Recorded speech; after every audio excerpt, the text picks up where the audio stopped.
Hi everyone, this is Mona. We're going to go ahead and get started. It is 12:02, and today we are doing the Sears Sales Alex reporting. I am recording today's webinar, and later today I'll send out a video link as well as the PowerPoint to all who have attended. So if you could test out your chat feature now, and just so you know, if you could send that chat to everybody and not just the presenter, that ensures that I can actually see it, because I don't actually see it as the presenter because I currently have the PowerPoint up. So be sure to submit any chat questions to everybody. Otherwise, I won't see them until the end. So if you can hear me and you can see the presentation, please type the following information: your location, businesses that you support, and your current level of experience with the new Sears Sales Alex reporting application. So for example, you could do Antioch, Illinois, Sears Toys, action figures, and beginner. So again, your location, businesses you support, and current level of experience. I'll come back to those answers here in a few slides. So please be sure to put your phone on mute when you're not speaking. If you're listening to the audio directly from your computer instead of calling in, please be sure to mute your computer's microphone. This helps to minimize background noise for all participants. You can access your computer's microphone options by going to Control Panel. So if you could start to do that. Otherwise, there is a lot of background noise that makes it really difficult to hear. It makes it difficult to talk without getting distracted. If there's too much background noise, I will mute all participants until the end of the presentation. So please wait to audibly ask questions until designated times, and be sure to keep questions on topic and minimal at any time using the chat feature. So I did ask for you to submit, to respond to the following: your location, businesses you support, and your current level of experience. So we have a couple of responses. We have from Troy, Michigan, Sears and Kmart. Sorry, I'm getting so tongue-tied today. Sears and Kmart jewelry and just moderate user. Logan, Utah. I have Sears sporting goods and brand new to Alex. From Bolivar, we have e-commerce for Sears and Kmart home and beginner. And we have another beginner. So it looks like most of you might be beginners or maybe intermediates if you've gotten a chance to get in. So hopefully we'll be able to help you get started with Sears Sales Reporting today. So I'm going to go ahead and pass this off to Stephanie. Hi everybody, I'm Stephanie Noswick. I am a BU trainer, but formerly I was an inventory and then a senior inventory analyst for 3 years supporting Kmart businesses. So I was in Kmart apparel, I was in Kids World, which was seasonal apparel, and then I also was in infant hardlines. During that time, I used Alex reporting to illustrate sales performance, manage inventory levels, and assist with special store projects. So today we're going to learn how to differentiate the 5 report template options, access, navigate, and update homepage preferences, complete report prompts, save and subscribe to these reports, edit your report results, export results to Excel, and use the help resources. So Sears Sales Reports, also known as Sears Sales Alex Reports. If you're working with anybody who's internal here at SHC, your merchant, maybe your inventory team, you'll hear them refer to this as Alex. These provide access to sales and inventory reports via the vendor portal. Information that was previously accessed through Sears Business Exchange will be found here. And buying or inventory teams, like I said before, you'll hear them talk about this as Alex. So these report features, there are more options and flexibility than was available through the SBE sales reports. You can view merchandise and location on the same report. You can view units, cost dollars, and sales dollars on the same report. You can see information on multiple DUNS numbers and divisions, all on the same report.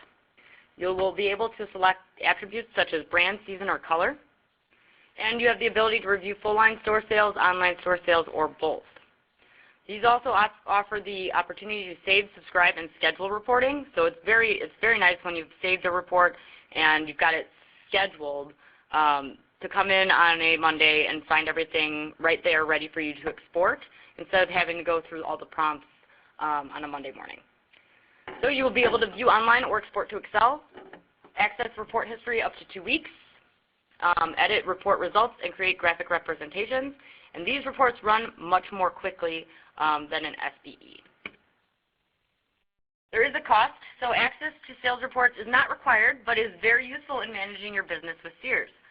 There's a license fee of $550 per person plus an annual maintenance fee of $100. That license fee, though, is transferable. So if you are moving around in your organization, you might not be in the same spot a couple months from now. Someone else is in that spot. Your license is transferable to that next person. You don't have to buy a brand new one.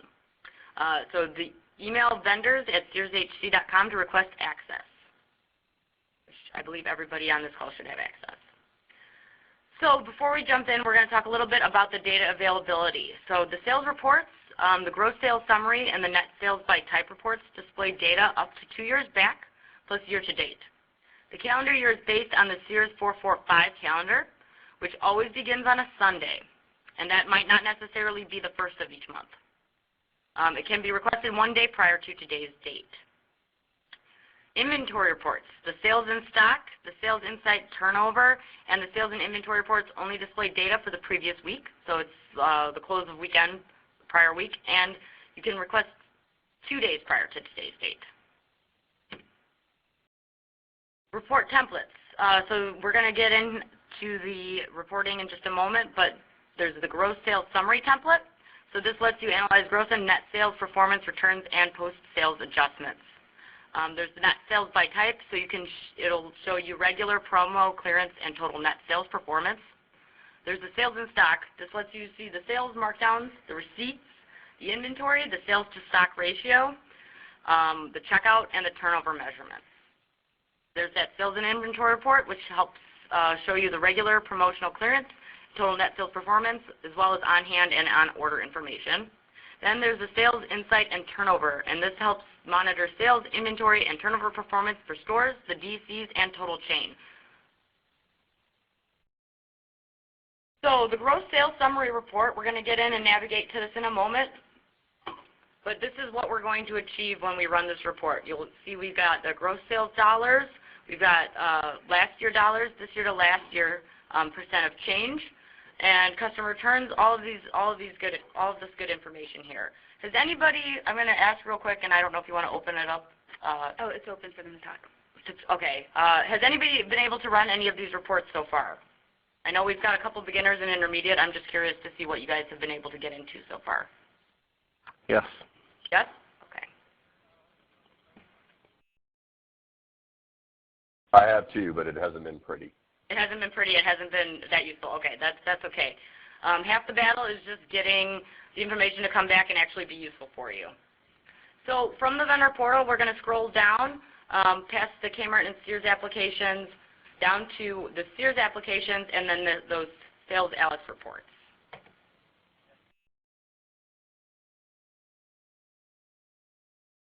And usually it takes a lot less time to load.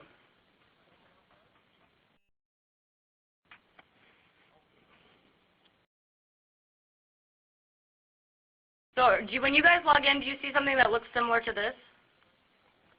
Yes, I do. All right, awesome. Because there's a couple different views. I just want to make sure that everybody sees the same thing. So you'll see we've got shared reports, my reports, history lists, subscriptions. We'll jump into all of these things in a minute. But let's take a look at the shared reports.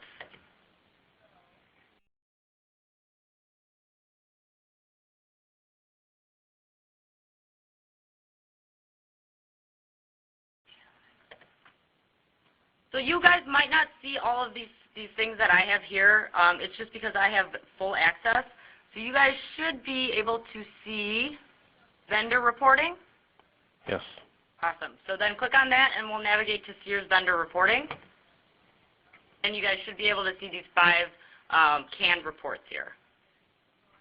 Correct. So I believe we were going to run the gross sales. So let's go ahead and click on the Sears vendor gross sales summary report.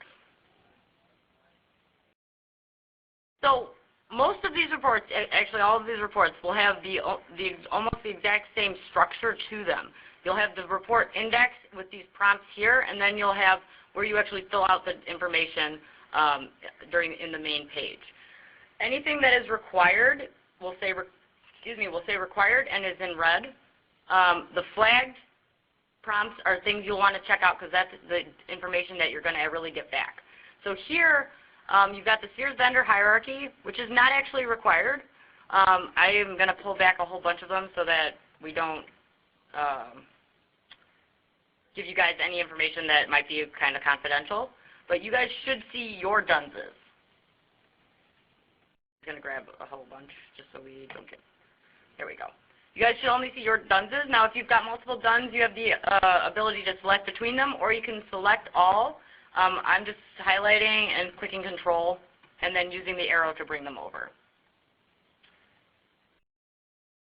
And then if you want to see, maybe you've selected a couple different reporting duns. If you want to see them broken out, you would bring this prompt across.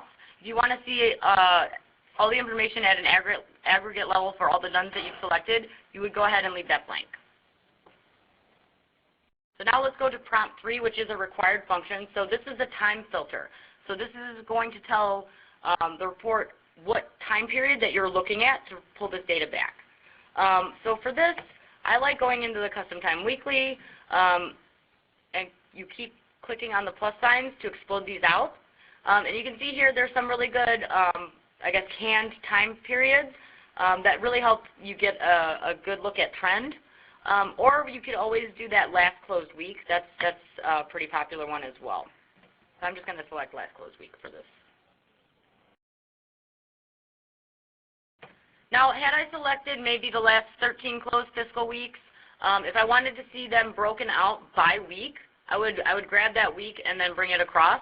If I want to see an aggregate view of the entire time period that I had selected, I would just leave this blank. And I'm going to leave it blank because I only have 1 week that I'm pulling.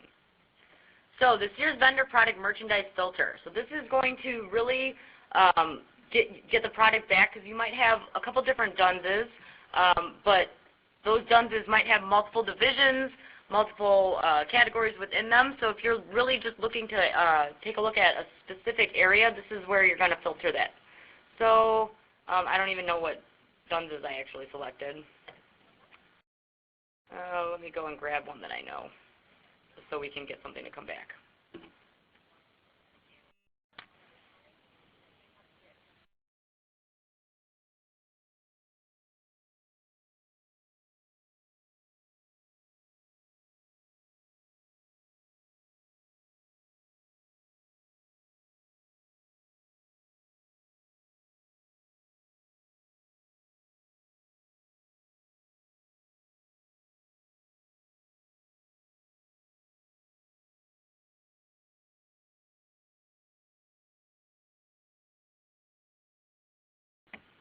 All right, this vendor I know.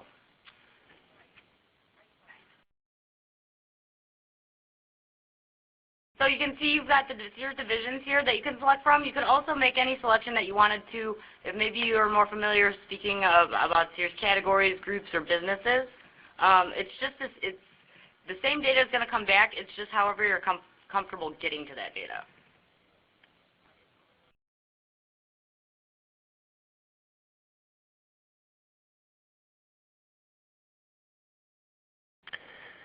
Is other income initiatives the .com? Could you repeat that, please? Other income initiatives, is that what you consider .com? I am not sure what other income initiatives mean. Go back up. I think it's one of the... It's under Sears Division.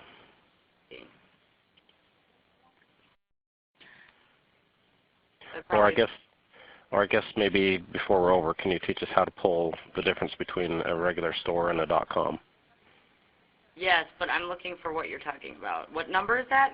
It's number 7 under Sears Division. Maybe I'm not under Sears Division. I am under Sears Division.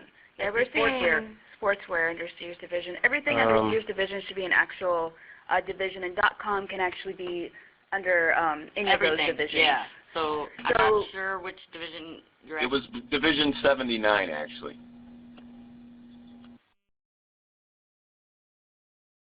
Let's see what's in here.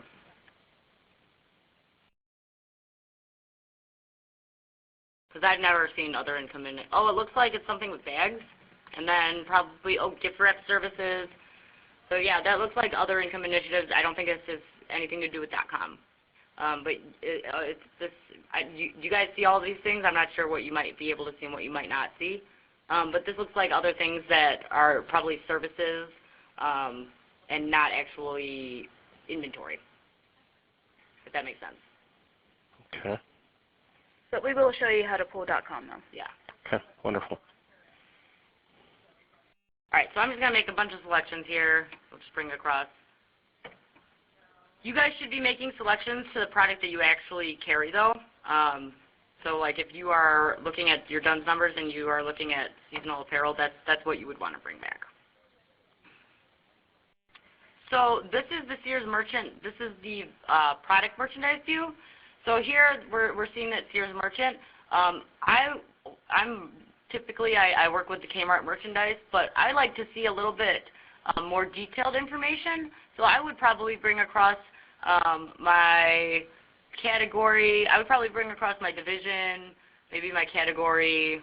If I really wanted to get into the items, I would look at those Sears items or SKUs. Definitely the line and the subline would probably be helpful. It just depends on what level of data you want to look at. But this Sears Merchant is really high level data. So if you're trying to dig in deeper, you'd want to make some selections here as well. You do have the ability to load in if you've got your Sears item numbers. If you bring across the Sears item import, see here it's got Sears item import div item equals value. If you like the div item, you can also select the div item SKU. And then you can either import a CSV file with that information, or you can enter them in, separated by semicolons. Because I don't have any of that to bring across, I'm going to leave this blank. Is that where you would pull in a UPC number? No, you cannot pull by UPC number. You can pull by the item number or the item div SKU. And you can do that by loading a CSV file. And the documentation and video available on the portal shows you how to do a CSV file. So then the UPC level isn't in the tables then? No, it's not. Okay. So here's the vendor geography filter. So this is one that you can pull .com. I think the Sears.com is 9300, correct? Bring across. You can look at the store format type. So here's we've got, oops, sorry, this is scrolling really quickly. We've got a couple different format types. We've got catalog. So here's the full line stores. Let's see if we can pull. You can pull your auto centers. There's that great indoors. Let's see here. If you know original facility numbers, which they might have changed since the merger, you can pull by the original facility number. I'm going to make this a little bit less obnoxious here. There we go. Or you can pull location number, which is the current location number. And I believe that Sears.com is 9300. So to get that across, instead of scrolling all the way through, I'm going to just select location number, change from qualified to select, just for 9300. Oh, that's not it.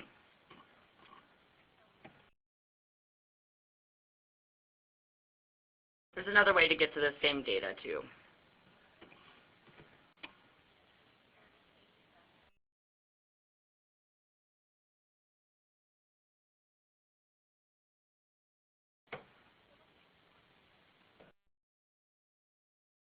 Oh man, all my stuff went away.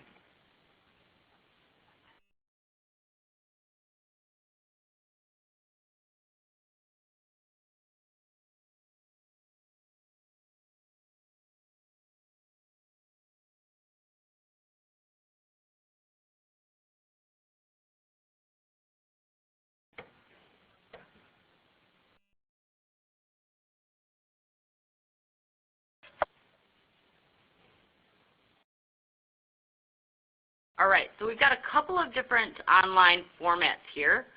We've got virtual online stores. I thought 9300 was .com, but apparently that is not the case. So we've got commercial website only. Let's see here.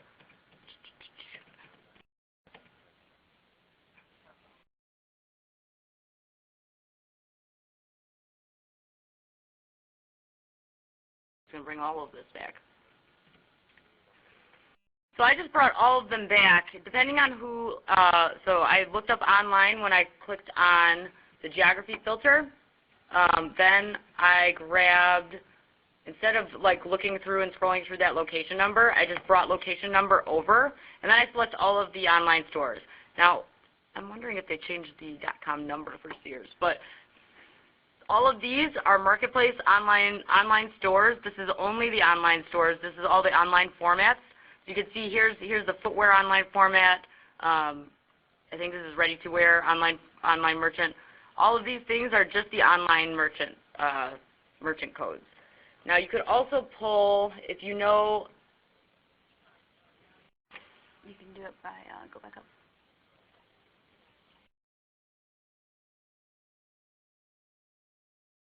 Format type.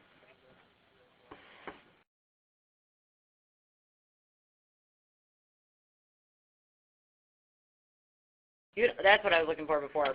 So you would also pull by that format type and that Sears Online as well, and you can bring that across. I haven't actually experimented with bringing that across and then seeing what this says here. Okay, so instead of going through the location number, if you had your location number, maybe you know that you're 9301, you can pull it by that way. Or you could go to the store format type, scroll down to Sears Online. Now you could just bring across all of Sears Online by selecting that and using this arrow. Or maybe you know exactly what format you are. So maybe you're, I don't know, Sears Apparel. You might see 7864. You could select from any of these. I'd say the safe thing to do would just grab that Sears Online and bring it across. Okay, thank you. Now, also, if you wanted to separate, maybe you've got a couple different locations that are online. Maybe you've pulled full-line stores and online. You could separate by pulling across the location number in the next prompt, and that way you would be able to see each different location number. That might blow up your report, though, depending on how much data you're selecting. An easy way to determine if you're looking at the full-line stores or the online, you might pull that store operating code or that store format type. Because we're just pulling online, I'm just going to leave this prompt alone. So this is the vendor product characteristics filter. So if you know your brands, if you're looking for something in particular, maybe your master season, you can go ahead and pull by these product filters. So maybe you only care right now about your basic merchandise. You could grab that and bring it over. Maybe you want to keep scrolling into that basic merchandise and pull the season code. Maybe you're looking at your continuous stuff, or maybe you've got annual things. Maybe you're looking only at planogrammed basics versus continuous non-planogrammed or basic fashion basics. You could go ahead and pull that as well. Maybe you're only caring about your fall-winter goods, etc. So you have the option to kind of eliminate some of the products that you might carry. And with this vendor characteristics view, if you want to see what you're limiting, maybe you've selected the vendor product characteristics filter, maybe you haven't, maybe you just want to see what your master season codes are, you can select that and bring that across, and it'll bring that data back for you as well. But your report will run leaving this blank. The only things you really need to run the report are the ones that are marked required. So we're moving on to number 12, and this is what's actually going to come back on your report. So this is the information that we're going to receive when we click Run. If you don't like something here, you have the option to grab it and bring it across. Or if you see something on this list that you need that maybe is missing here, you can add it to the list of things to pull. So maybe I want to see the returns at cost. I can bring that across. In the Sears Gross Sales Summary Metric Restriction, this allows you to restrict your the data a little bit more. Maybe you only want to see, let's see here, Sears cost of merchandise sold at a certain dollar amount. You can bring that across. See how it says greater than or equal to, and then there's a value. So maybe I only want to see, I don't know, $100 or more. Cost of goods sold. So there's plenty of other prompts here that you could further restrict that if you're trying to dig at certain get to certain data. Right now, we're just going to pull it at the high level, so I'm going to leave that prompt alone. So now that we've got all of these filled out, you can go ahead and click Run Report. Oh, and it looks like, oh, it's because I had to go back in. So if you have things that are missing, you'll get this little error message, and it's because I had exited out, so now I have to go back and select everything. And it will not let you run the report unless you've got your metrics filled out.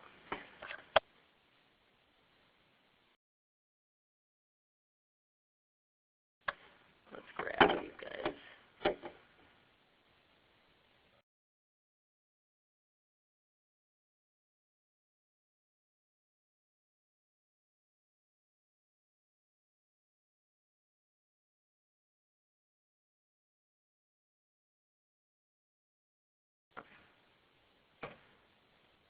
You guys should not have. You guys should not have had that error. You should have been able to click Run Report, and you should get something that looks like Processing Request. From here, click Go to My History List, and you'll see this is your history list. It gives you the name of the report that you're running, gives you a status, and then it gives you the message creation time as well as a couple of actions that you can take. Has anybody been able to get their report to come back already? Yes. Awesome. Oh, there's mine. So you can go ahead and click here. And I pulled mine at a super high level. I don't think I'm risking sharing anything too crazy here. But were you guys able to get back something that was a little bit prettier than the last time you pulled this report? Something that made a little bit more sense to you? Yes. That's awesome. So from here, now you've got your data. Maybe you want to see if you've got totals showing.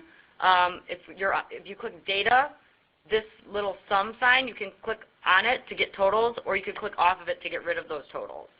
What are the little symbols in your header there? These guys up here? No, down below, actually in the data. Like there's the arrows and the X. Oh yeah.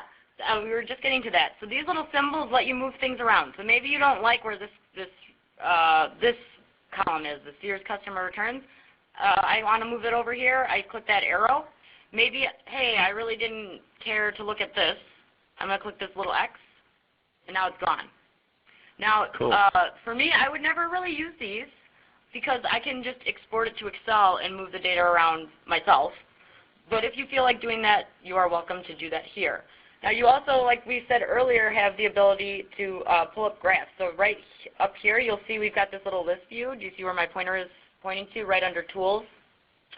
If I wanted to see what this data, and I don't know how good this graph is going to be, but if I wanted to see this data represented graphically, I would click on this little bar chart right here.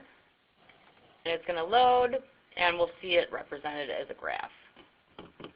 There you go.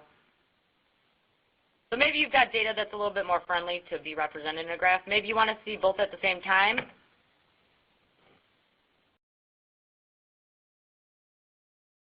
You can see both at the same time.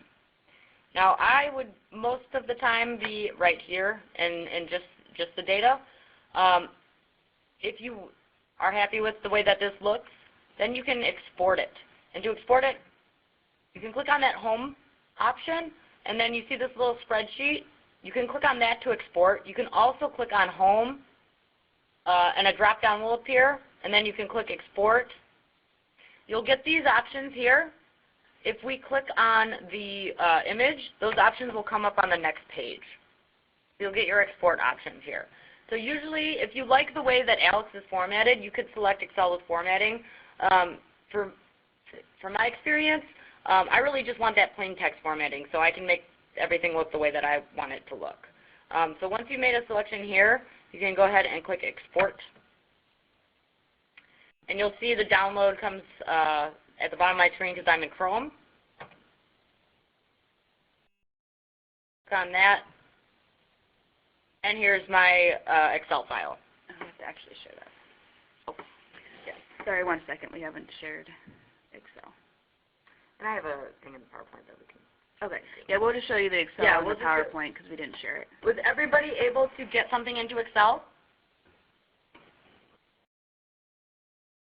Maybe.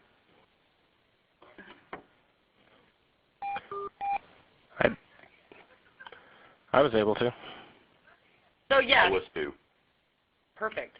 I think we have. All right, there we go. Now we've got an example of just what it would look like in Excel. This is a different report, but you guys kind of get the picture. Now you're in Excel. You're able to manipulate the data you want.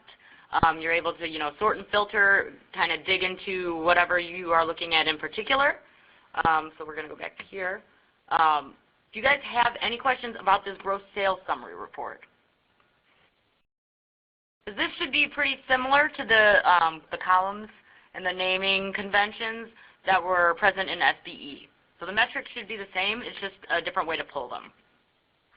Will you cover how you subscribe to that and schedule it?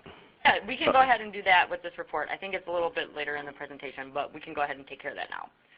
So let's go back here. Okay, so I've exported it. I'm going to get rid of this little export thing. So if I want to save this, this is just going to save this report. I'm going to click on that little floppy disk. Now you'll see that it's saving to your My Reports. So this is just for you. Nobody else can see it.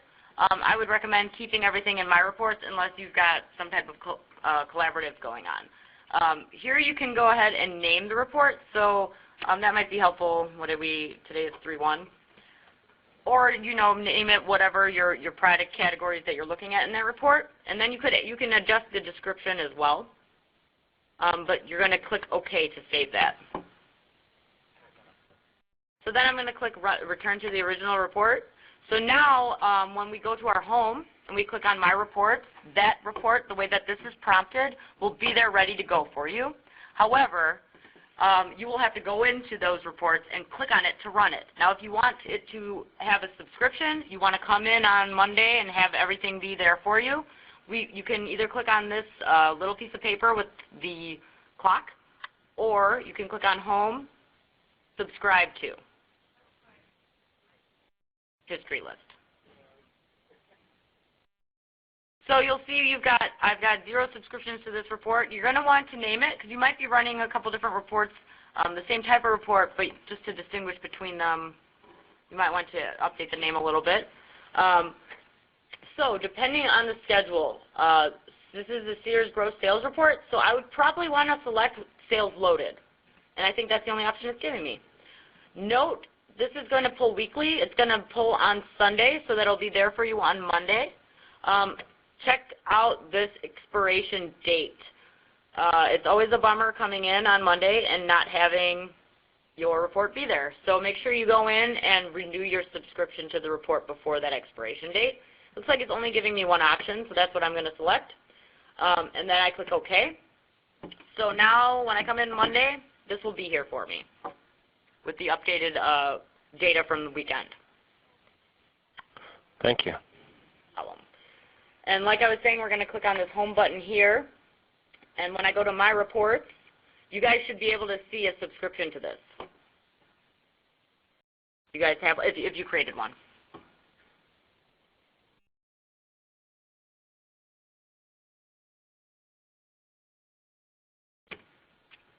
So we're also going to pull a net sales by type. It's going to be a pretty similar process, but just so you guys can kind of get the feel for pulling these, we're going to go back into Alex. I'm going to click on my Home button. Going to my Shared Reports, BI Analytics, and then I'm going to scroll down to that Vendor Reporting.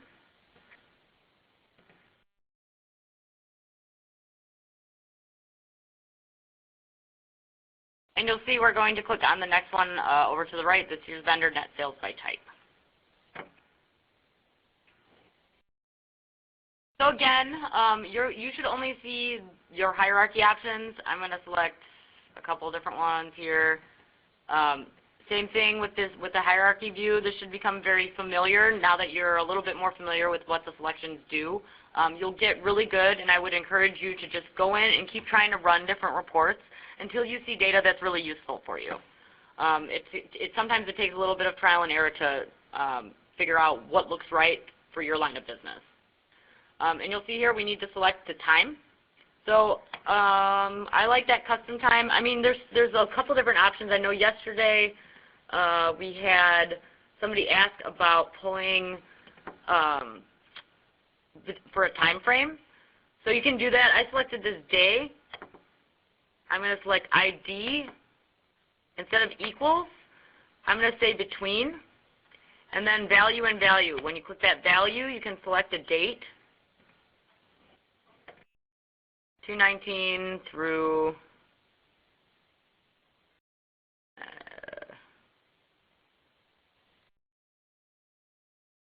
that's just 1 week, but you get the idea. You can select in between your dates. So if you're looking at maybe a specific ad, that might be really useful. And again, you can select if you've got maybe you've got some dates here. Let's make this a bigger time frame. There we go. So now we've got a little over a month here. So now you can kind of play around with this. Maybe you want to see each week represented. Maybe you want to see if you've got maybe a year's worth of time frame selected. You want to select months, so that way it's broken out by month. That's where you can kind of customize your time view there. Since you mentioned the ads, is there anything in this new reporting system that allows you to report off of ads? You have to know when your ads happen. So that would be working with your merchant, but you would be able to check out all of those margin increases, all of those promotional the promotional dollars that you're selling. I mean, you can report on it. You would just have to know when your ads are taking place, if that makes sense. But is there anything specific in there that says here's the ad or here's when it ran or anything like that, other than you having to know it? No, you would just have to know it, right? Okay. And I mean, typically, and this is true for most businesses, if you're trying to figure out how to project what we're going to do this year, you can just pull like probably the same 2 weeks last year, maybe the same month last year, and chances are you're going to hit your ad.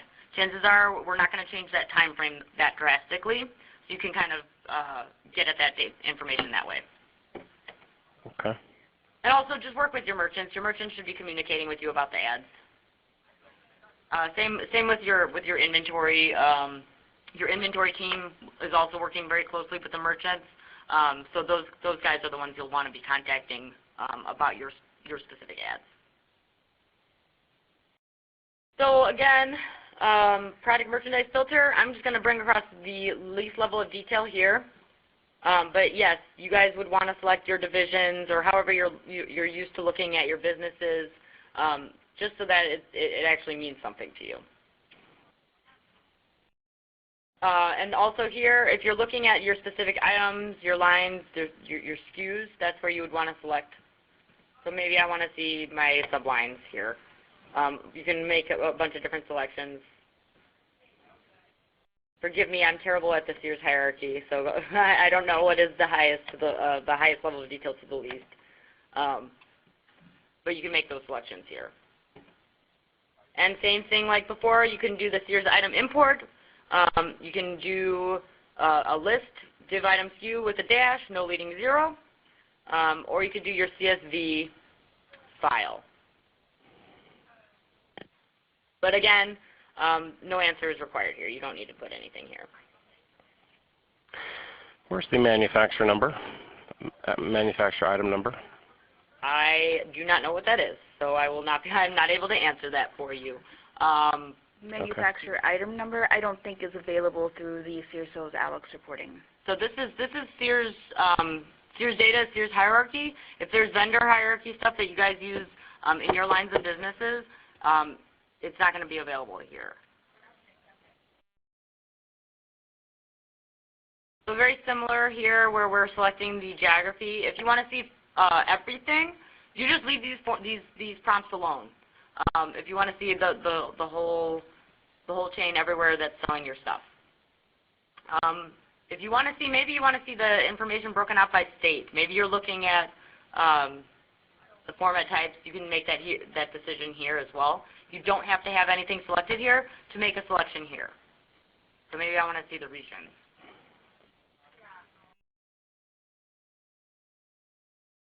And again, you've got your product characteristics filters here. So, if you know your brands, if you want to drill into your master brand, your master seasons, you can do that here as well. Very similar. Once you start getting the feel for how the prompts work, you'll be able to start getting some good data back. And this view by Sears net sales by type metrics, this is what's going to come back for your report. So you'll see your regular sales, and then you'll see event here. So this is a really good kind of indicator. Was I on event? Am I on event?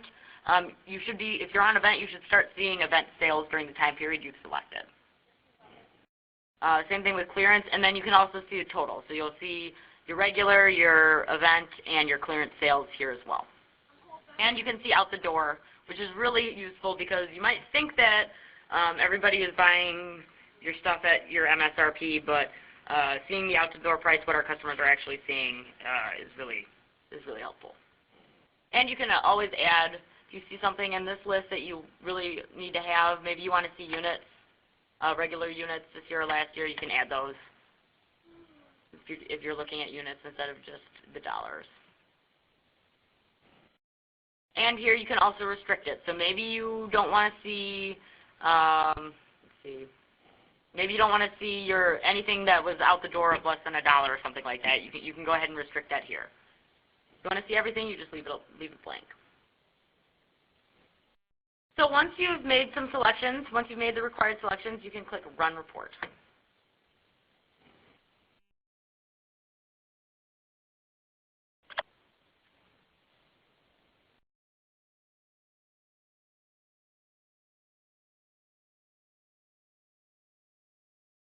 So again, similar screen to before.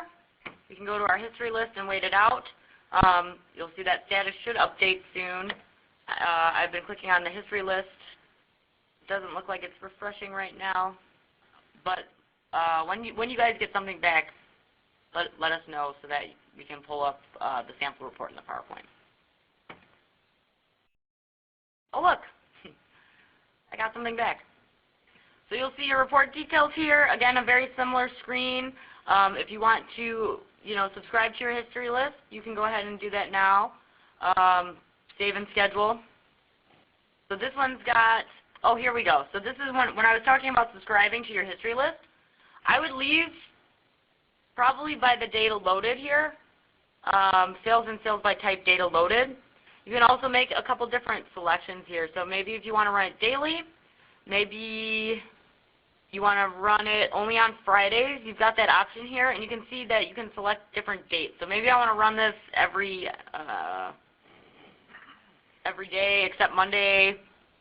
I would want to make sure that I select the latest date I can. So that way I don't have to go in and renew. Are you able to adjust those times as far as the dates when it expires? Yes. So you're going to want to make a note, maybe on a sticky note, April 15th. Then you're going to go to, if you've saved it. So that's why it's a good practice to always save the report to your your My Reports. So that way you can go back, just in case you missed that date to go in and renew your subscription. You can always go back in here and then select the new date by clicking on the report from your My Reports section, running it, and making a new history list subscription. Otherwise, you can go before the date, and let's see, I can go back to home here. So you have to go in each time and manually adjust it is what I'm hearing. It's not like you can say, here, I want this to run for the next year every week. No, not every week. It will run for you each week. See this one? Schedule, weekly. It expires April 15th. So it's going to run each week for me, but it's until April 15th. Then I'm going to need to go back in before April 15th and reschedule. And the reason why it's like that is they were finding a lot of people would run reports, and they might only need it for a month, or maybe they leave the company, or they move to a different position, and they would never cancel them. So then the system was getting overloaded with reports that were scheduled to be run even though they weren't needed anymore. So that's why there's an expiration date on these subscriptions. Okay. Thank you. So I would just go in, I would make like a little sticky note, stick it to my laptop, make sure that I would go in before April 15th, click on that subscription, and then, oops, I don't want to export, and then update it to the next available date. Does that make sense? Yes. Mm-hmm. Can I ask a question on the export feature? Go ahead.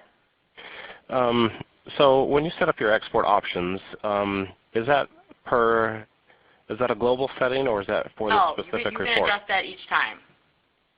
So if you don't, so let's see, if I for this report, maybe I like to have it be without any kind of formatting, but each time you click on export, you'll have the ability to just select whatever you want. So maybe I want it with the formatting. Maybe I want it, you know, however you want to keep it. Okay. You can do some custom settings. I usually leave it alone because you never know what somebody's going to ask you for or how they want to see the data. So I would make that selection each time, and then click export.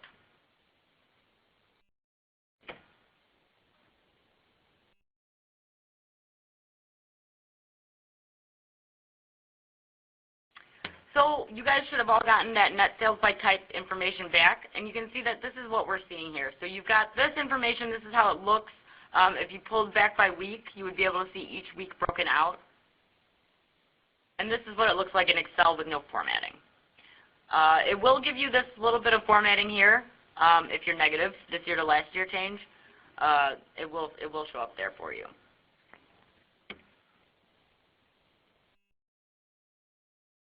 Any questions about this? I'm good.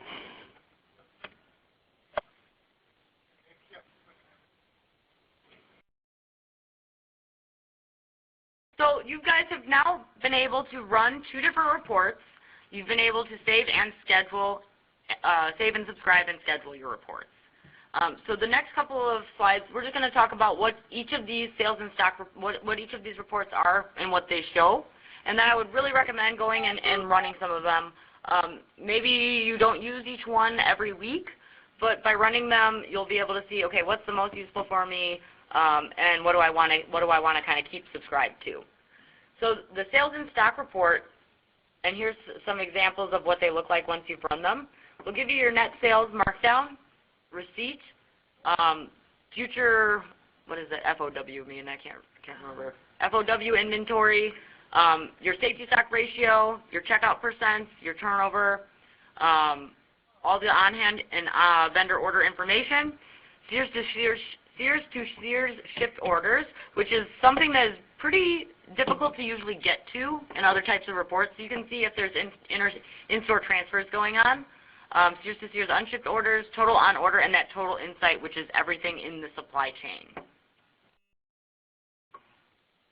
And this should be pretty similar to the reporting that was available before.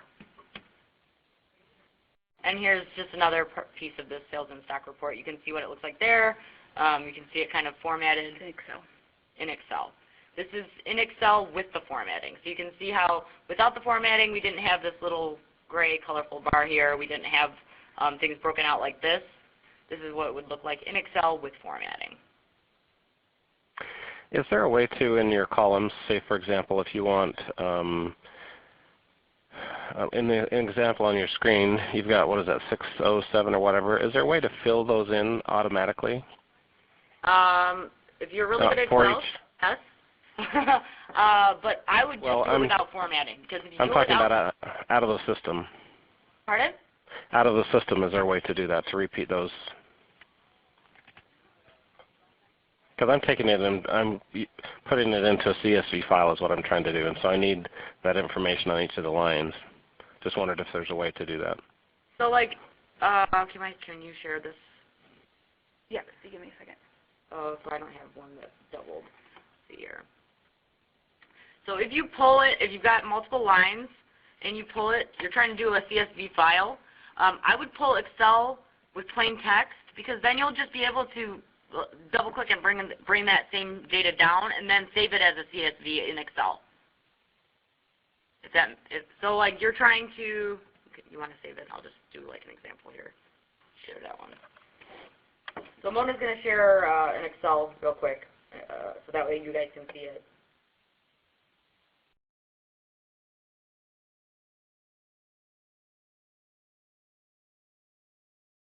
Awesome. So you should have multiple lines of data here. Instead of trying to save it with that formatting from Alex, I would just pull it in like this, and maybe you've got, let's see, you've got a couple lines of data here. And it should repeat on each line for you when you pull it in without formatting. So then you can go ahead and you can do what you need here, and then if I get rid of all of this, should be able to save it as a CSV. Okay, thank you. So that should help. Yeah, no problem. And there's, I believe, some Excel training available on the vendor portal as well. No? Oh, well, I would recommend going to YouTube and just type in Excel, and whatever you're trying to do, you will be able to find some really good videos that's good Excel training. I have one more question for you. What is a post-sales adjustment? So post-sales adjustment, that could be maybe somebody's brought in a return. Maybe, let's see what else happens for post-sales adjustments.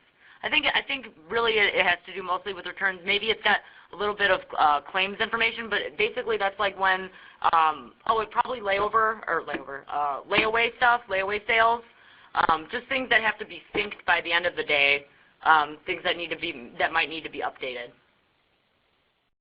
Okay.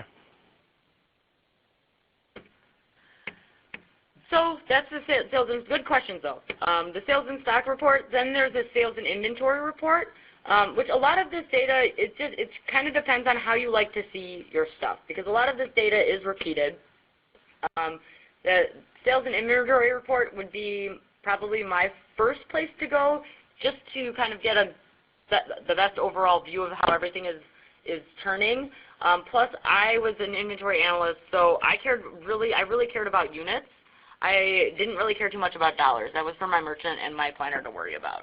So I would go to that sales and inventory report and check out both the sales dollars and units in one place. And you can see the store on order and the DC on order information as well by running that sales and inventory report. So this is probably one of my favorite ones to run on the Kmart side anyway. So this is some of the metrics that are reported here. You can kind of see that it gives you a really good overall snapshot.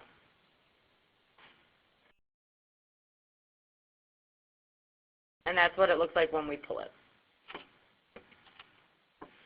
So this is a report that I am a little bit less familiar with because there's no such thing as shared insight on the Kmart side.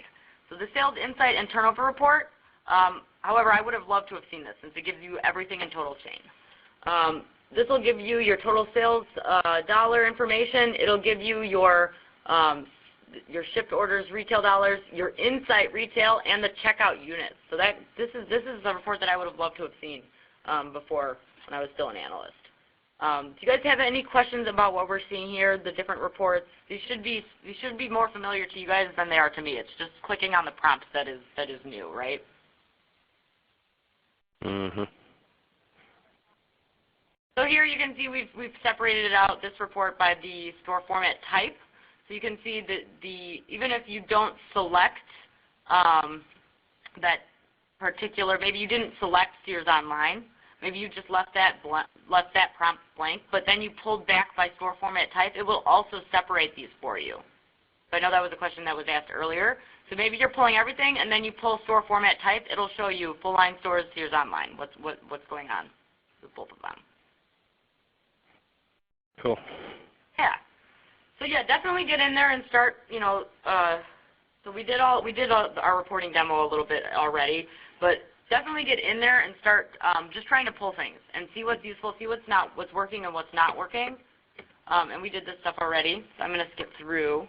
We'll send out the PowerPoint later today, yes, so that you'll be able to refer to the and details. this is really helpful. You'll be able to see, step by step, each step that you take to pull something. But I want to get to the help resources since I'm encouraging everybody to get in there and start playing around. So there's some help documentation here. Were you guys able to download any of the reporting documentation before this class? Yes. Yeah, so that'll start making a lot more sense when you're actually in there and you've got kind of a goal in mind. So that's just helpful reminders, how-tos. There's also the Sears Sales Alex reporting documentation and getting started video there, and I'm sure you guys probably have seen that If you haven't seen the video and you're having trouble running reports, go again, and that takes you through every single step just like we just went through, and it'll walk through every single point. And then there's also an Alex help file. So from our Alex portal page, you'll see there's the help documentation. I'll actually go back into Alex. Okay. So from any part of the screen when you're in Alex except for that export option screen, you'll see up here there's this help documentation, and that'll open up the Alex help file. So here's where I would definitely say try to troubleshoot. Try to look up the different reports that you might be looking for. You can get a lot of good information here. You can check out vendor reporting overview when you click on Alex 3.0. Vendor reporting overview Sears. I'm going to move that over. So you've got the application overview guide and you've got the overview. So this goes through a lot of vendor, like where the vendor portal is. If you maybe lost wherever you saved a link to the files, you get all this information, all of these descriptions of what the prompts are, and it's really good for review, kind of when you're on your own trying to do all these things. How to define things, it breaks each of those filters down in really good detail. So I would definitely take a look at this. And again, we'll be emailing this PowerPoint, so if you can't remember how to navigate to any of these, you'll have all of this information. So that's just another example of what, when we look at that Alex help file, all the information that comes up. How long has Sears been using Alex? We just started using it. Well, we've been using Alex for a while, but they just set it up for the vendor portion for Sears Sales Reporting just in the last few months. Yes. So your merchants and your inventory team should not be strangers. Don't let them fool you. They know how to use Alex. So they should not be strangers to this application. It's really just the vendor portion that is now available for you guys. I think it's been at least 10 years, or 7 to 10 years that they've had Alex here. Yeah. Really? So we as the vendor, we're seeing the same thing that the merchants are seeing data-wise? Yeah, so you saw how I had, the data should all be the same. It all gets fed from the same tables. But you saw how I had all of those different prompts, and you guys had that vendor reports section that we navigated to. Your merchant or your inventory team has the exact same ability to navigate to those vendor reporting options and run the same exact report that you are running. Can you share reports between each other? No.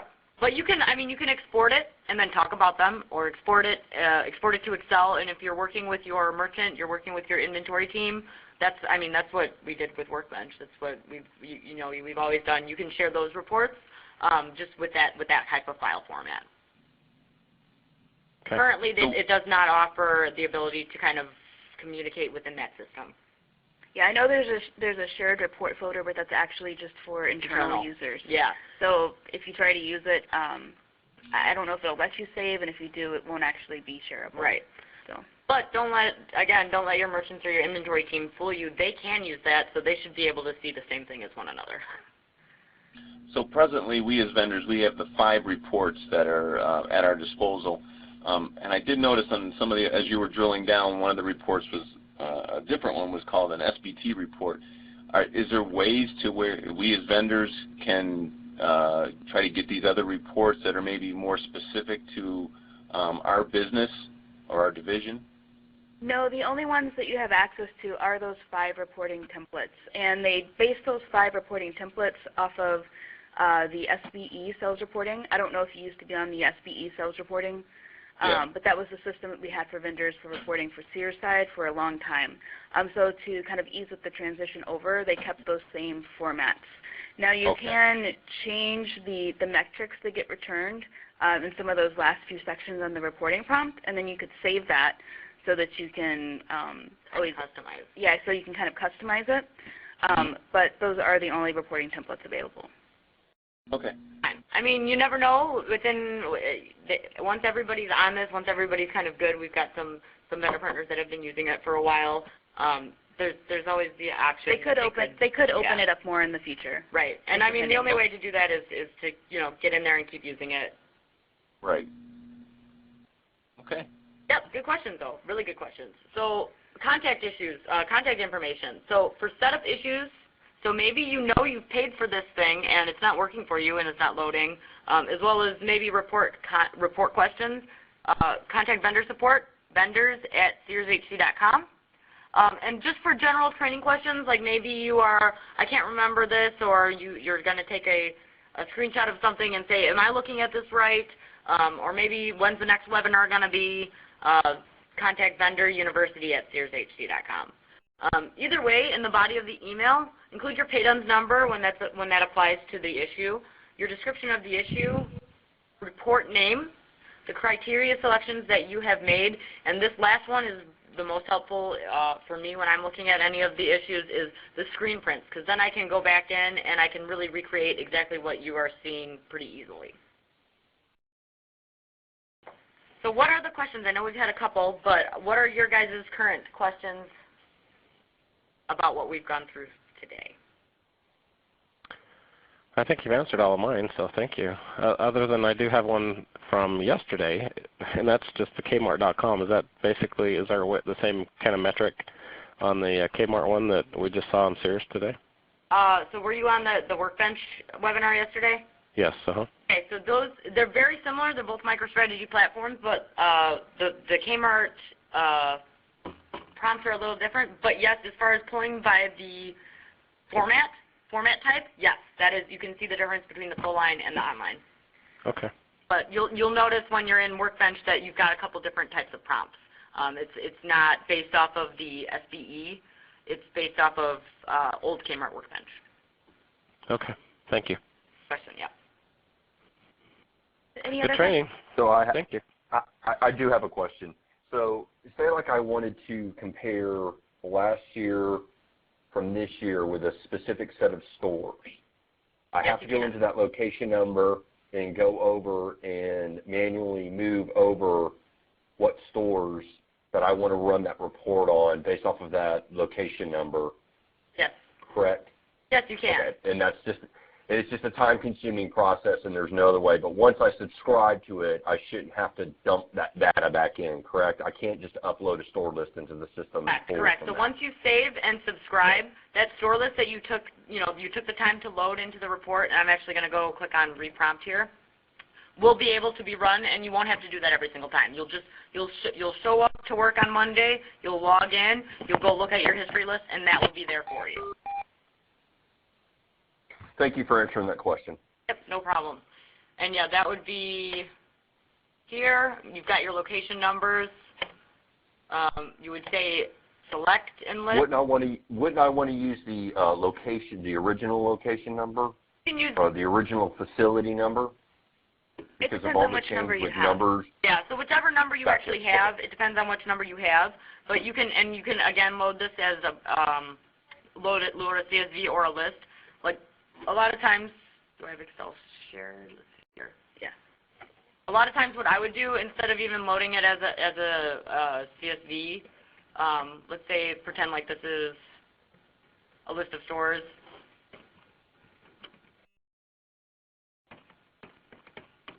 I would do like the concatenate formula here.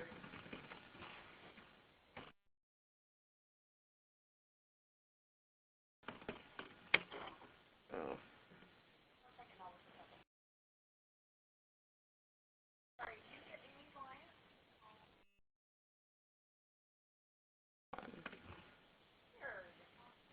Comma.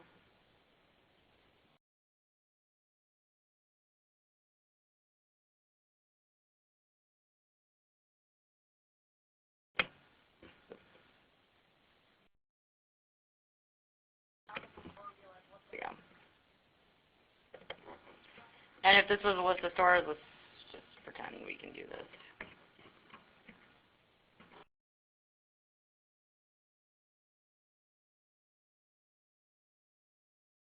There you go. Pretend those are your list of stores. Then you can just grab that, go into Alex, and then, oh, it's not going to let me paste it.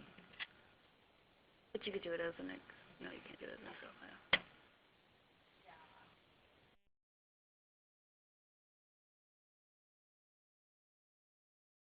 I'm following you, so that I can go in and I can do a comma delineated file, and I can go in and actually pull those and paste them in. Yeah, so see, that now I was able to do it. So I'm saying location number, select, enlist. Oh, it's saying select. Maybe I need to keep qualify.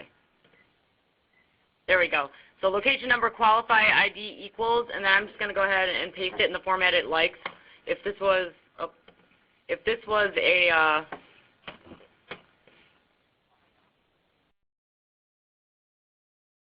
oh, it's because it's not a real store list. If this was a real store list, it would just let me go ahead and keep those store numbers there. Because these aren't real store numbers, it's not letting me. But yeah, you can do it this way as well. There's a bunch of different ways to get at the right answer. Because these aren't real values. Understood. Yeah. So that's usually what I would do, because I just found it really fast. Also, just saving this row of stores as a CSV, that's really easy as well. Right. Okay. Thank you so much for answering that question. Oh, no problem. So any other questions?